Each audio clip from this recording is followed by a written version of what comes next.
नमस्ते प्यारे बच्चों, आज क्लास 10th के वर्णिका चैप्टर 1 के सब्जेक्टिव क्वेश्चन देखने वाले हैं। पहला क्वेश्चन, मैग्मा का चरित्र चित्रण कीजिए। इसमें बोल रहा है कि मैग्मा का चरित्र चित्रण कीजिए, मतलब मैग्मा कैसी औरत थी और वह गांव में कैसे सबसे बात करती, इसके बारे में लिखना है। तो देखिएगा लिखा है, मैग्मा गाँव की एक सीधी सादी नारी थी, नारियों का प्रतिनिधित्व करती थी।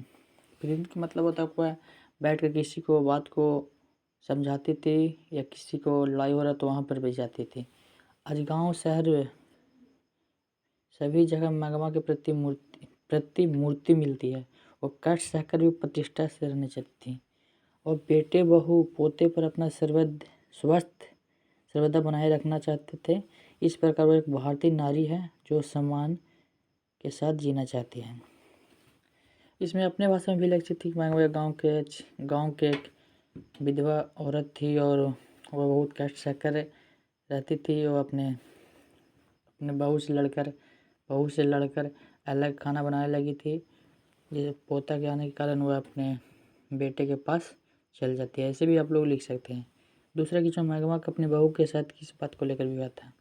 तो इसमें मैग्मा के अपने बहू के साथ अधिकार को लेकर विवाद था और मैग्मा चाहती थी कि अपने बेटे पोते और बहू पर अपना अधिकार जमाए, जिससे बहू मानने को तैयार नहीं थी। यही विवाद का कारण था। बहू ने अब ऐसे भी लिख सकते हैं, मैग्मा अपनी बहू के साथ किस बात लेते हैं, लिख सकते हैं मैग्मा को अपनी बहू के साथ क्यों राशि ये बात लेकर विवाद हुई थी। ऐसे भी लिख सकते हैं, पर यह सटीक लिखा हुआ है। बहू ने सास को मनाने के लिए कौन सा तरीका अपनाया। तब बहू बुद्धिमती थी। बहू थी जो उनका बहुत चालाक थी। उसने सोच समझ कर बच्चों को दादी के पास भेज दिया। बच्चों जब दादी के साथ बाजार जाने का मन चल रहा था, मतलब जिद्दी कर रहे थे, तो बेटा बहू ने मुझे समझाया और अपनी गलती पर उन्होंने स्वीकार की और पोता ही समझौता का जरिया बना। जो बहू की योजना थी, जो इतना मतलब योजना बनाई कि तुम पोता के अपने बेटों को भेजा कर दादी के पास जाओ, वहाँ पर रोना गाना, ये सब उसकी बहू ही योजना बनाई थी। 4 क्वेश्चन है, देखिएगा। दही वाली मैग्मा कहानी का कथावाचक कौन है, उसकी परिचय दीजिए। तो इसमें देखिएगा, इस कहानी का कथावाचक बेंगलुरु की रहने वाली एक संप्रांत महिला है। इस कहानी के कथावाचक कौन है, बेंगलुरु की रहने वाली एक महिला है। इसे मैग्मा माँ जी कहती थी। और इस कहानी में जो मैग्मा है, कहानी के कथावाचक को माँ जी कहकर पुकारती है। वह अंधविश्वासों से दूर होकर समझदार थी तथा संस्कारी परिस्थितियों को भली भांति समझती थी। मतलब वह संस्कारी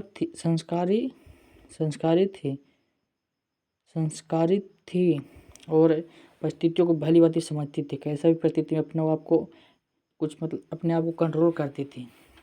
अब देखिएगा, यहाँ एक रंगम्पा है। कह रहा है कि रंगम्पा कौन था और वह मैग्मा से क्या चाहता था। देखिए, रंगम्पा एक गाँव का जुआरी था, मैग्मा से कर्ज मांग रहा था और अनाथ समाज की इज्जत भी लूटना चाहता था। ऐसे भी देखते हैं कि गांव में जो विधवा औरतें होती है, उन पे सबका आँख लगा रहता है, मतलब उनकी गलत नज़र से देखते हैं। और रंगम्पा वैसे ही एक व्यक्ति था जो गांव का जुआरी था, मतलब इसको कह सकते हैं तो लंपंठा भी कह सकते हैं। अब देखिएगा 6 क्वेश्चन नंबर, कि मैग्मा ने अपने धर्म में नहीं छोड़ा कैसे।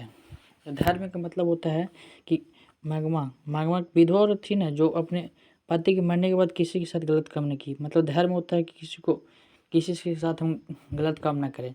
तो कह रहे रंगम्पा को घास नहीं डालकर मैग्मा ने अपनी धर्म की रक्षा की। रंगम्पा था जो मैग्मा से रोज पीछा करती थी, पर रंगम्पा को घास नहीं डालकर मैग्मा ने अपनी धर्म की रक्षा की। और रंगम्पा उसकी इज्जत लूटना चाहता था, पर मैग्मा ने उसे दूरी बनाए रखी। देखिएगा, कोई भी औरत किसी मर्दाने से दूरी नहीं बनाए रखती है, तो वो दोनों में आपसी संबंधी हो सकता है। इसलिए मैग्मा इस कहानी में बहुत अच्छा ही की है, वो रंगम्पा से दूर बनाए रखी है, जिससे उनकी इज्जत लूटने से बच गए हैं। और दूसरा चैप्टर को हम लोग ऑब्जेक्टिव कल देखने वाले हैं और सब्जेक्टिव। थैंक्स बच्चों।